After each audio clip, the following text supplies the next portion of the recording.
Quand j'étais jeune, j'attendais avec impatience le printemps. Lorsqu'il faisait plus doux et que l'herbe verdissait, j'étais prêt pour le début de la saison de baseball. Comme la plupart des jeunes garçons, j'aurais bien voulu devenir un grand joueur de baseball. Cela me rappelle l'histoire d'un très jeune garçon qui faisait des rêves du même genre. Souhaitant devenir le prochain grand joueur de baseball, il décida de sortir s'entraîner. Il jeta la balle de baseball en l'air et, voulant la frapper et l'envoyer le plus loin possible, il prit un grand élan. Mais la balle tomba par terre sans même toucher le bois de la batte. Sans se laisser décourager, il recommença. Au moment de relancer la balle en l'air, il se sentait encore plus décidé, en se voyant déjà la toucher d'une frappe puissante. Mais hélas, avec les mêmes résultats. La balle était par terre. Mais comme le savent tous les bons joueurs, on a droit à 3 frappes avant d'être éliminé. Il se concentra encore plus, jeta la balle en l'air et donna à sa batte le plus grand élan qu'il eût jamais essayé. Quand la balle tomba de nouveau par terre, il eut les larmes aux yeux. Puis soudain, un grand sourire lui vint aux lèvres et il dit « Quel super lanceur !»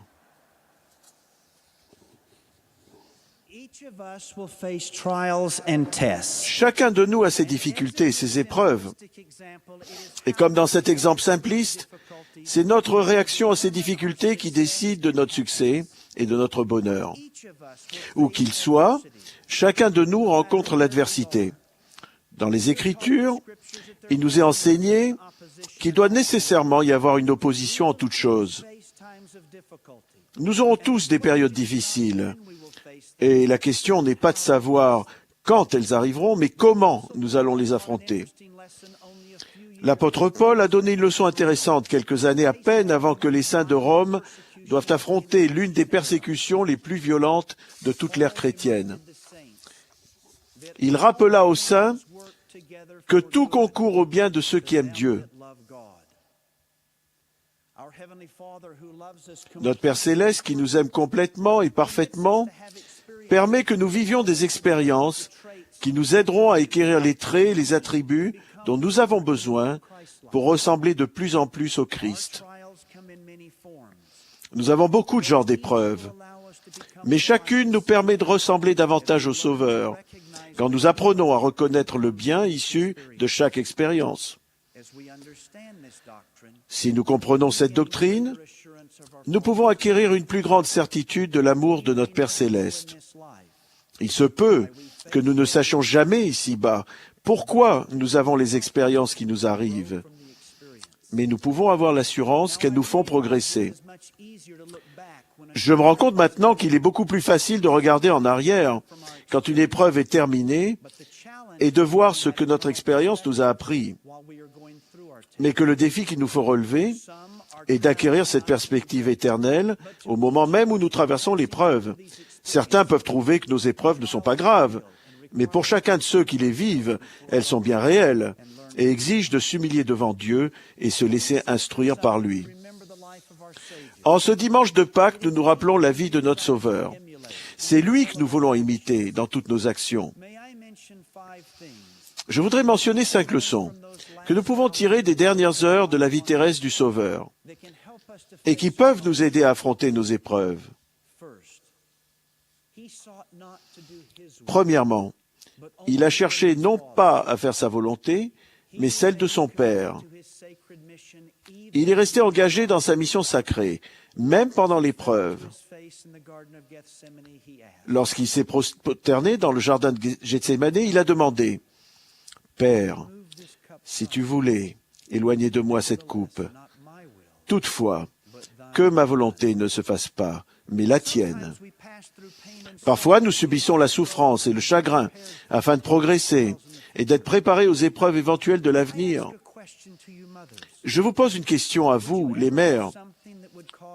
Feriez-vous jamais quelque chose qui ferait souffrir vos enfants et les ferait pleurer quand ils n'ont rien fait de mal? Bien sûr que oui. Toute bonne mère emmène son enfant chez le médecin pour le faire vacciner, et presque tous les enfants sortent en pleurs du cabinet médical. Pourquoi le faites-vous? Parce que vous savez qu'une petite douleur, maintenant, les protégera d'une souffrance possible à l'avenir. Notre Père Céleste connaît la fin, dès le commencement. Nous devons suivre l'exemple du Sauveur et lui faire confiance. Deuxièmement, quand nous avons des épreuves, nous devons apprendre à ne pas nous plaindre ni à murmurer. Dans une grande vision du sacrifice expiatoire du Sauveur, Néphi nous dit « C'est pourquoi il le flagelle, et il le souffre, et il le frappe, et il le souffre. Oui, il crache sur lui, et il le souffre, à cause de sa bonté aimante et de sa longanimité envers les enfants des hommes. » Nous devons toujours essayer de corriger le problème et de triompher de l'épreuve. Mais au lieu de demander « Pourquoi moi ?» ou « Qu'ai-je fait pour mériter cela ?» peut-être devrions-nous demander « Que dois-je faire ? Qu'est-ce que je peux apprendre de cette expérience ? Qu'est-ce que je dois changer ?» Il y a plusieurs années, tandis que nous étions en mission au Venezuela, notre fils cadet a abandonné son confortable lycée pour nous rejoindre.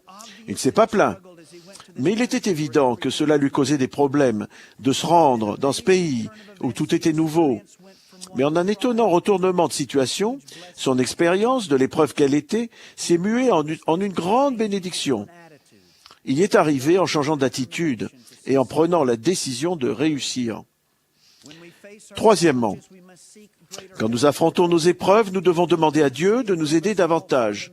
Même notre Sauveur universel a eu besoin de prier plus instamment quand il se trouvait dans le jardin de Gethsémanée. Nous pouvons apprendre à acquérir une grande foi si nous le faisons.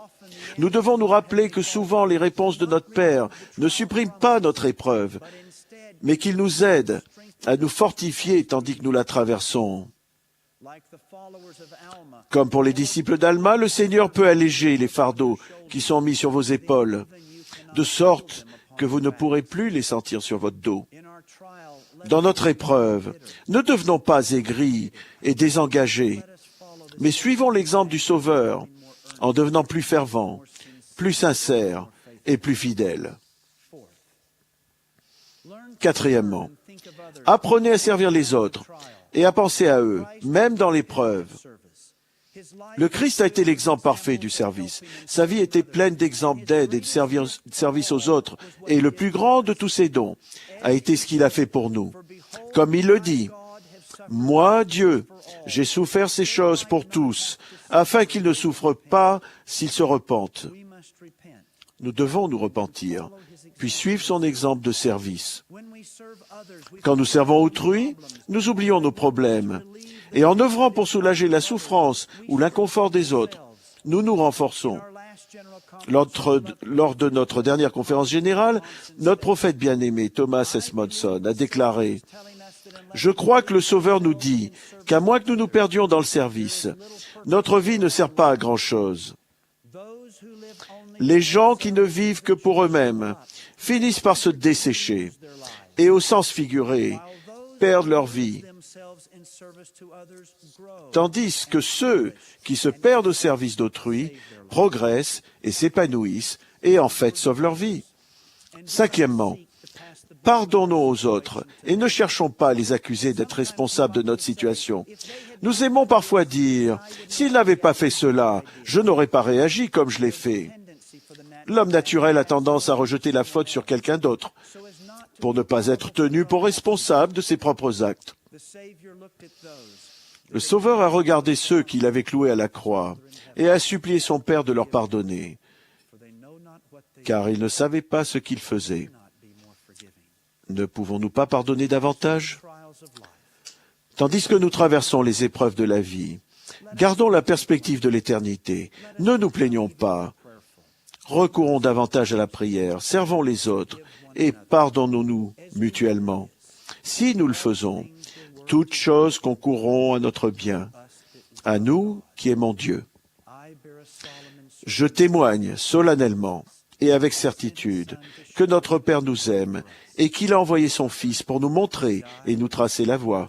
Il a souffert, il est mort et est ressuscité afin que nous vivions. Et il souhaite que nous ayons la joie, même dans nos épreuves. Je le dis au nom de Jésus-Christ. Amen.